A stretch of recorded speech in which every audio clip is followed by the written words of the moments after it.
नमो तस्स भगवतो अरहतो सम्मा संबुद्धस्स. मित्रांनो, खूप दिवसानंतर आपल्यासमोर येत आहे. मधल्या काळामध्ये इयत्ता 10वीच्या परीक्षा चालू होत्या, नंतर शाळेच्या परीक्षा होत्या, त्यामुळे आपल्याला व्हिडिओ बनवायला वेळ नाही भेटला. तर आज आपण जो थांबलेला आपला प्रसार होता तो आज आपण सुरू करत आहोत. आजची आपण एक गाथा घेतलेली आहे. यमक वर्गातील दुसरी गाथा आहे.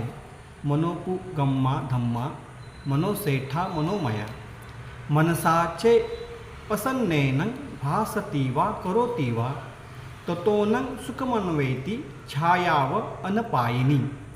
ही धम्मपदातील यमक वर्गातील दुसरी गाथा आहे. त्यावरती आज आपण थोडासा अभ्यास करणार आहोत. सुरुवातीला आपण त्याचं स्टोरी पाहणार आहोत, कथा पाहणार आहोत, आणि त्यानंतर प्रत्येक शब्दाचा अर्थ घेऊन मग ही गाथा एक्झॅक्टली आपल्याला काय सांगते आहे त्यावरती आपण आज डिस्कशन करणार आहोत. तर आपण सुरुवात करूया. ही गाथा भगवान बुद्धांनी श्रावस्तीच्या जेतवन विहारात चक्षुपाल नावाच्या एका अंध भिक्षूच्या संदर्भात सांगितलेली आहे. म्हणजे ही गाथा कुठे झालेली आहे? जेतवन विहारामध्ये, श्रावस्ती येथील जेतवन विहारामध्ये भगवान बुद्धांनी चक्षुपाल नावाच्या एका अंध भिक्खू होते त्यांच्या संदर्भात ही गाथा वापरलेली आहे. एकदा भिक्षू चक्षुपाल जेतवन विहारात बुद्धांना श्रद्धासुमन अर्पण करण्यासाठी गेले होते आणि रात्रीच्या वेळी ते चंक्रमण करत होते. चंक्रमण करणं म्हणजे पायी फिरणे. चंक्रमण करता करता त्यांच्या पायाखाली बरेचसे कीटक येत होते आणि ते मरत होते. पण ते अंध असल्यामुळे, रात्रीचा प्रसंग असल्यामुळे त्यांना ते व्यवस्थित समजलं नाही. जेव्हा सकाळ झाल्यानंतर काही भिक्षू तिथे आले. त्यांनी पाहिलं की बरेचसे कीटक या ठिकाणी मृत होऊन पावलेले आहेत. ते भगवान बुद्धांजवळ जातात आणि भगवान बुद्धांना सांगतात की चक्षुपाल यांच्या पायाखाली येऊन बरेचसे कीटकही मेलेले आहेत. अशा प्रकारची ते तिथे चुगली करतात. आता आपल्याला माहिती आहे, मुसावादा वेरमणी सिक्खापदं समादियामी, याचा अर्थातला एक अर्थ म्हणजे खोटे बोलू नये, हाडी चुगली करू नये. तर ती काही लोकांमध्ये अशी प्रवृत्ती असते की जे एकाचं दुसऱ्याला सांगण्याची प्रवृत्ती असते, तसं ही प्रवृत्ती ते आपल्याला दिसते. तर त्याने जाऊन तिथे सांगितलं की चक्षुपाल यांच्या पायाखाली बरेचसे कीटक गेले आणि ते मेले, आपण यांना काहीतरी बोलावं. भगवान बुद्धांनी त्यांना प्रतिपक्ष प्रश्न केला की तुम्हाला कसं माहिती की चक्षुपाल यांच्या पायाखाली ते हे कीटक मेलेले आहेत म्हणून? चक्षुपाल हे अहरत भिक्खू झालेले आहेत. त्यांच्या मनामध्ये कुठल्याही प्रकारचं आता क्लेश राहिले नाही आहेत किंवा कुणाच्याबद्दल सूड भावना अशी राहिलेली नाही आहे. ते आता निर्मळ आहे, स्वच्छ आहेत. तर ते अशा प्रकारचा काम करू शकत नाही, किंवा काम केलं तर त्यांच्या मनामध्ये ती भावना तशी नव्हती की कोणाला तरी मारावी, अशी कुठली भावना नाही आहे. त्यामुळे ते दोषमुक्त आहेत असं भगवान बुद्ध त्या भिक्षूंना सांगतात. भिक्षू विचारतात की जर चक्षुपाल हे अंध आहेत पण ते अहर्त पण आहेत, मग ह्यांना अंधत्व कसं प्राप्त झालं? त्यांना का असं त्यांनी कुठला गंभीर गुन्हा केला होता की त्याच्यामुळे त्यांना हे अंधत्व मिळालं? तर भगवान बुद्ध त्यांच्या पूर्वजन्माची कथा सांगतात. पूर्वजन्मामध्ये भगवान बुद्ध सांगतात की चक्षुपाल हे त्यावेळेचे काही त्याच्या जन्माच्या आधी हे डोळ्यांचे डॉक्टर म्हणजे वैद्य होते. त्या वैद्यांकडे एक महिला आली आपल्या मुलांवर. ती महिला पण डोळ्यांच्या त्रासाने त्रस्त होती. तिला नीट दिसत नव्हतं. तर तिने चक्षुपालांना सांगितलं की जर तुम्ही माझी दृष्टी पूर्वत केली तर मी आजन्म तुमची इथे दासी म्हणून तुमची सेवा करत राहील. चक्षुपालांनी पण तिच्यावरती योग्य तो उपचार करून तिला तिची जी दृष्टी गेली होती ती पुन्हा तिने मिळवून दिली.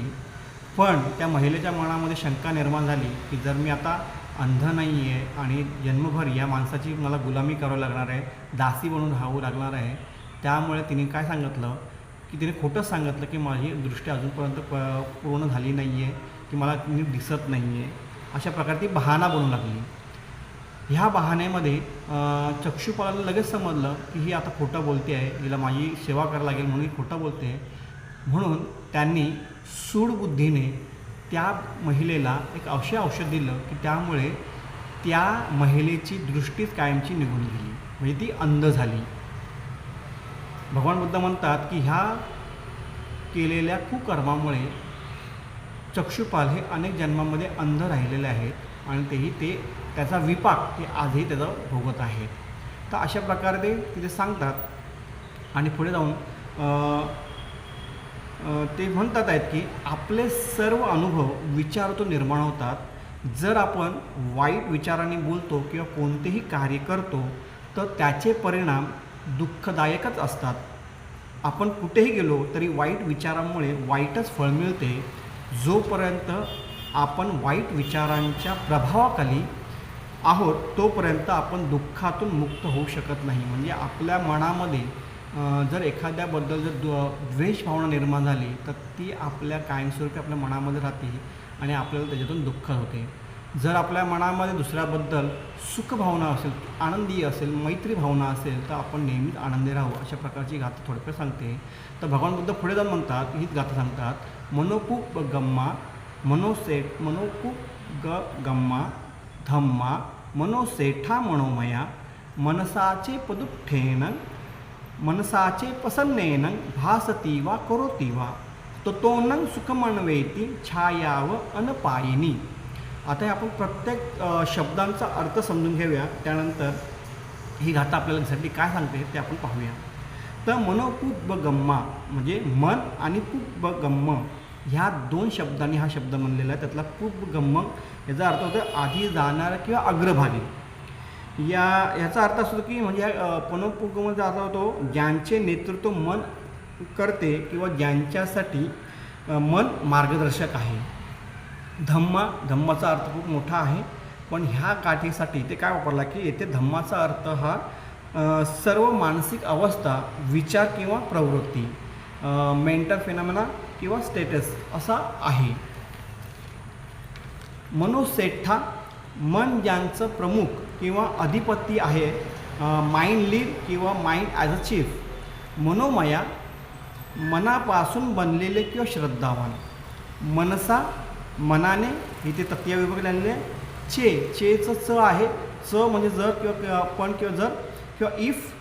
प्रसन्नेन प्रसन्न, शुद्ध, निर्मळ किंवा श्रद्धावान.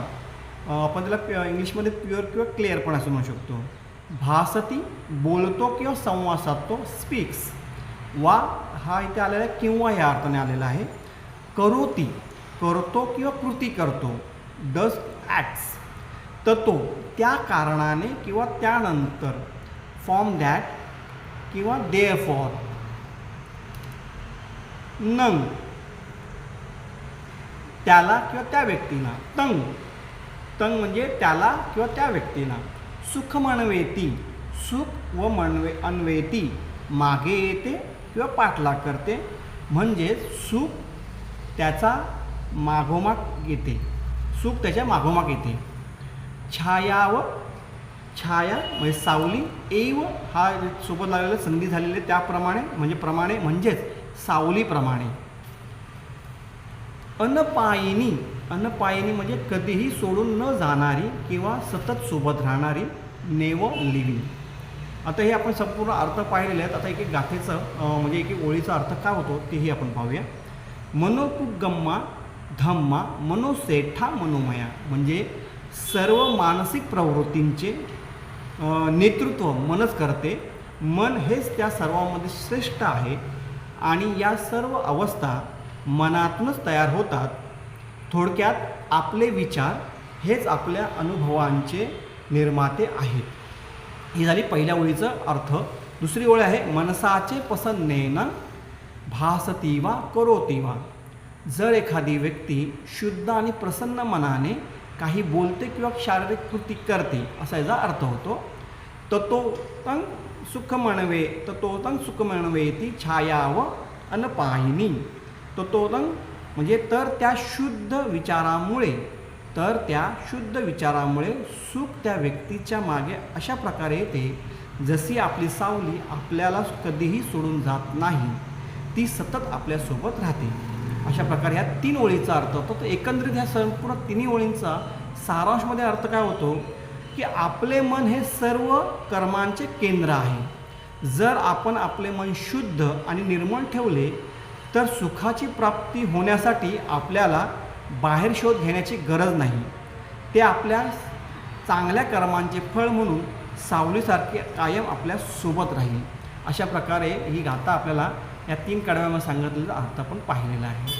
सारांशमध्ये काय आहे की जे काही सुरुवात आहे म्हणजे कुठल्याही कृतीची जी सुरुवात आहे ती आपल्या मनामध्ये निर्माण होते. मन हे सर्व गोष्टींचं प्रधान आहे, मुख्य आहे. मनामध्ये जर तुमच्या मनामध्ये कोणाबद्दल द्वेष, मैत्री, कुठल्याही भावना हे सुरुवातीला मनामध्ये निर्माण होतात आणि त्याची अनुभूती नंतर आपण कृतीमध्ये करतो.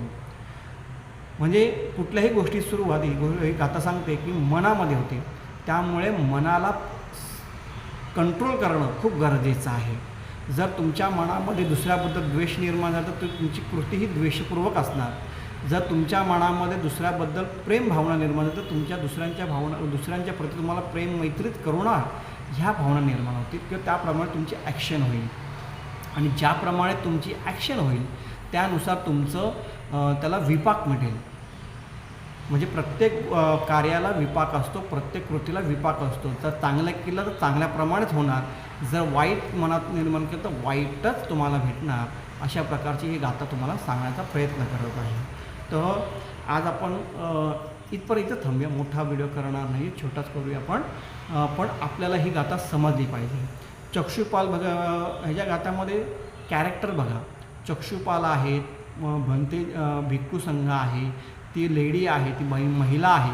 ह्या प्रत्येकाचा आपण अभ्यास केला तर आपण पहिलंच पाहिलं की ते भिक्षू कसं ते साधारण भिक्षू होते, अहर्त भिक्खू नव्हते. त्यामुळे त्यांनी आपली जी 4थी पंचशीलांची गाथा आहे, जी गाथा आहे काय म्हणते, मुसावादा वेरमणी सिक्खापदं समादियामी. ह्याचं त्यांना भान राहिलं नाही की आपण कोणाबद्दल तरी चहाडी चुगडी करतो आहे म्हणून. नंबर 1. नंबर 2, चक्षुपाल हे मोठे अहर्त होते पण त्यांच्या आधीचं जे कुकर्म होतं त्याचा विपाक ते आजही भोगत होते. म्हणजे त्याचं त्या कुकर्मामुळे ते आज ह्या जन्मामध्ये आंधळे होते. पण आपल्या पूर्व पार्वतीमुळे ते अहरंतही झाले होते. म्हणजे तुम्हाला कर्म विपाक सुटलेला नाही आहे, तुम्हाला तो कर्माचा विपाक घेतला जातो. म्हणजे कसंही करून तुम्हाला तो विपाक भेटतो. तर त्याच्यामध्ये काय सांगितलं आहे की ते मोठे प्रसिद्ध वैद्य होते. त्यांनी त्या महिलेची दृष्टीही पूर्ववत केली होती, पण तिने तिचं प्रॉमिस पाळलं नसल्यामुळे, तिने तिला जे शब्द पाळले नसल्यामुळे ह्यांनी सूडबुद्धीने तिचे डोळे खराब केले. म्हणजे डोळे तिला निकामी करून टाकले, तिला अंध केलं. म्हणजे त्यांच्या मनामध्ये पण तिच्याबद्दल द्वेष भावना निर्माण झाली. ती एक द्वेष भावना त्यांना काही जन्म म्हणजे पुढील येणाऱ्या जन्मापर्यंत, म्हणजे ह्या जन्मापर्यंत तरी त्यांना त्याचा विपाक भोगावा लागला. ती स्त्री होती, त्या स्त्रीने पण लालसेपोटी आधी शब्द देऊन ठेवला की ती तुमची सेवा करेल, पण नंतर तिने तो शब्द फिरवला. अशीही माणसं, अशी ही प्रवृत्ती आपल्याकडे आहे, जे शब्द देतात आणि त्या शब्दांना पलटेल, म्हणजे कामापुरते मामा जसं आपण म्हणतो तसंच हे प्रकार आहे. तर ह्या सर्व गोष्टीतून आपण बोध घ्यावा. जसं गाथा सांगते की तुम्हाला जर प्रसन्न मनाने जर तुम्ही चांगलं केलं तर तुमच्या सावलीप्रमाणे सुख तुमच्यासोबत असणार आहे. चुकीच्या मनाने तुम्ही केलं तर सावलीप्रमाणे दुःख तुमच्यासोबत असणार आहे. तर आय होप आजची गाथा तुम्हाला सर्वांना समजली असेल असं मी गृहीत धरतो. जे स्क्रीनवरती दिसत आहे ते आपण सर्वांनी नोट केलं असेल असं मी गृहीत धरतो. आपल्या सर्वांच्या प्रति हे मधल्या काळामध्ये बरेचसं थोडा शाळेची परीक्षा होती, 10वीची परीक्षा आहे, मुलांची परीक्षा चालू होती. त्यामुळे व्हिडिओ न आल्यामुळे तर मी प्रथमतः दिलगिरी व्यक्त करतो आपल्या सर्वांची आणि आपल्या सर्वांना खूप साऱ्या शुभेच्छा येतो, मंगलमैत्री व्यक्त करतो.